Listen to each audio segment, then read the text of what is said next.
Emergency fund. Why you need one now. Are you afraid of not having enough money if an unfortunate emergency arises? Fear and worrying are human instincts, but when there are ways available to tackle such a situation, why worry? Hello and welcome to Tom's Do-It-Yourself Investing, a channel where we discuss personal finance tips, investing guides, real estate, and the stock market. In this video, we will be discussing all about creating an emergency fund. There's no doubt that a secure savings account is an important part of your financial plan. However, an emergency fund is just as important and shouldn't be overlooked. An emergency fund is basically savings that you have set aside so you can use it in case something catastrophic happens. The good news is that establishing an emergency fund is easier than you think. With the right amount of planning and some simple tricks, it won't take much time at all to build up your savings account into one that can withstand sudden emergencies. What is an emergency fund? An emergency fund is a savings account that you build up in case something goes wrong and you suddenly need cash. Emergencies can happen to anyone, and they usually aren't predictable. You could lose your job, get injured, or your car could break down, and that's where the emergency fund comes in. Anyone can benefit from having an emergency fund.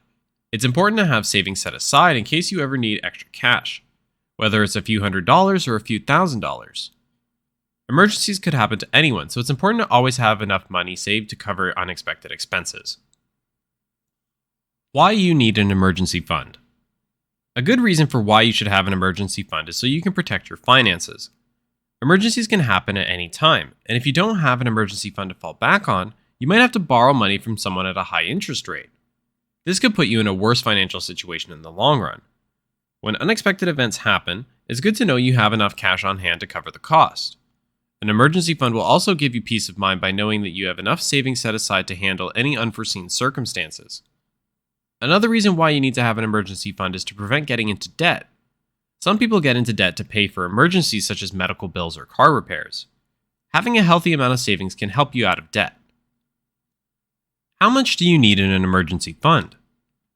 The amount that you should have in an emergency fund depends on several factors: how much debt you have, your current income, and your expenses. If you have a lot of debt and low income, you should have a larger emergency fund.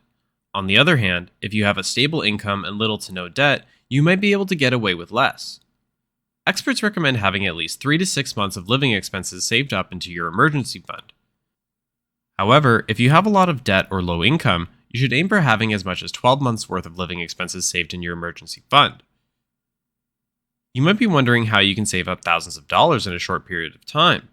It's possible to save up thousands of dollars in a relatively short period of time if you know the right ways to do it. It's always better safe than sorry. How to establish an emergency fund. There are many ways to save up money, but you need to find what works best for you. The most important thing is to start saving as soon as possible. Savings can be started in a variety of ways. There are several strategies to consider, including ones you can use if your savings are limited or your pay fluctuates. If you have limited savings opportunities, managing your cash flow or setting aside a portion of your tax refund may be the easiest way to get started. Here are several strategies for establishing an emergency fund. Strategy 1. Make saving a habit. Consistently putting money away makes it easier to build a savings account of any size. You'll see it grow faster if you do that. Maintaining motivation for your savings is easier when you have a specific goal. When you're first getting started, setting up your emergency fund may be a great way to stay on track. Calculate the time it will take for you to reach your goal using a savings planning tool. One popular savings planning tool you can use is called Calculator Soup, which you can find at calculatorsoup.com. You can save in many ways, and setting up automatic recurring transfers is often the easiest. In addition, you may set aside a certain amount of money every day, week, or paycheck. You'll be able to watch your savings grow even faster if you aim to save a specific amount. Make sure you check your savings regularly. Finding a way to track your progress, even if it's by automatically receiving a monthly statement, can offer gratification and motivation. Don't forget to recognize your accomplishments if you're sticking with your saving habits. Set a new goal if you reach your current goal, and find some ways to treat yourself. Those with consistent income will find this helpful. An emergency savings fund can be created if you are regularly receiving a paycheck or money consistently coming in. Strategy number 2. Make sure your cash flow is in order. Essentially, cash flow is the timing of when your money is coming in and going out. You may run short if the timing falls off, but if you're actively monitoring your spending and savings, you'll see opportunities to make adjustments. Consider working with your creditors, such as a credit card and utility companies, to adjust your due dates, or putting some extra money into savings during the weeks when you have more money available. No matter whether you're living paycheck to paycheck or spending more than your budget allows, managing your money is an important first step. Strategy number 3. Save more money when you get a lump sum.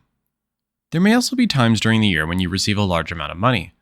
Americans receive one of the largest paychecks of the year from their tax refunds. Occasionally, you may receive a cash gift for a holiday or birthday. Your emergency fund can quickly be established if you save all or part of that money. Tax refunds and other large checks are always a good reason to consider saving a portion or all of them. Strategy number 4. Automate your savings. The easiest way to build your savings over time is to save automatically.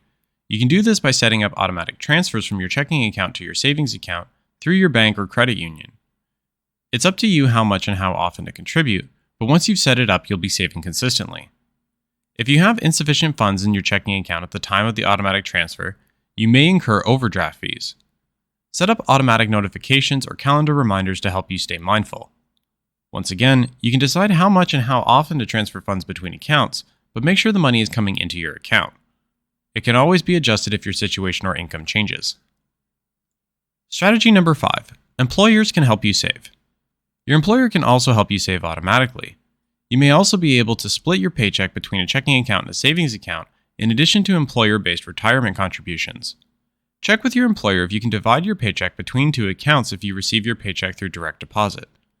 Putting money aside without having to think twice is an easy way to avoid spending your paycheck as soon as you get it. The 3-month rule for building an emergency fund. Some experts say that you should have 3 months' worth of living expenses saved in your emergency fund. This means that if your expenses total $4,000 a month, you need to have $12,000 set aside in your savings account.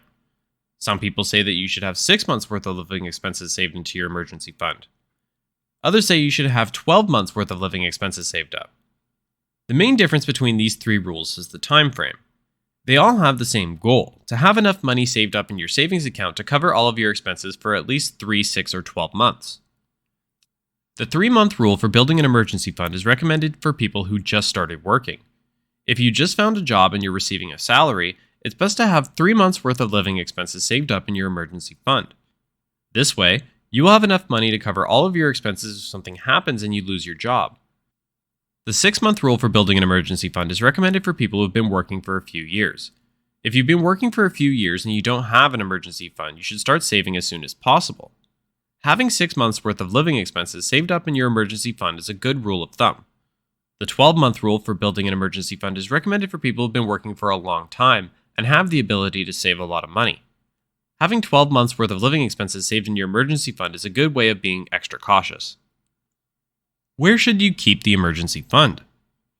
There are a number of different places you can keep an emergency fund. While it may seem like a good idea to store it at home, this is not the best place for it. An emergency fund should be kept in a safe, easy-to-access bank account so that you can quickly access it in times of need. It's also best to keep your emergency fund in a high-yield savings account, as these tend to offer higher interest rates than standard savings accounts.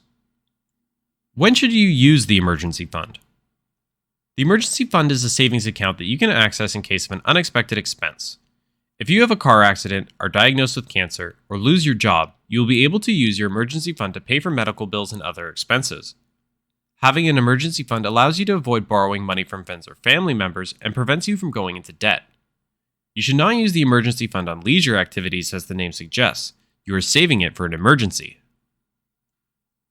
Will you be building an emergency fund soon, or do you already have one? If you have any questions, do not hesitate to ask them in the comments below, and I will get back to you. If you haven't subscribed yet, make sure to subscribe and hit the bell icon. If you found this video helpful, give it a thumbs up, and don't forget to share the knowledge with those who might find it useful. I will be back with more videos. Until then, take care and stay tuned.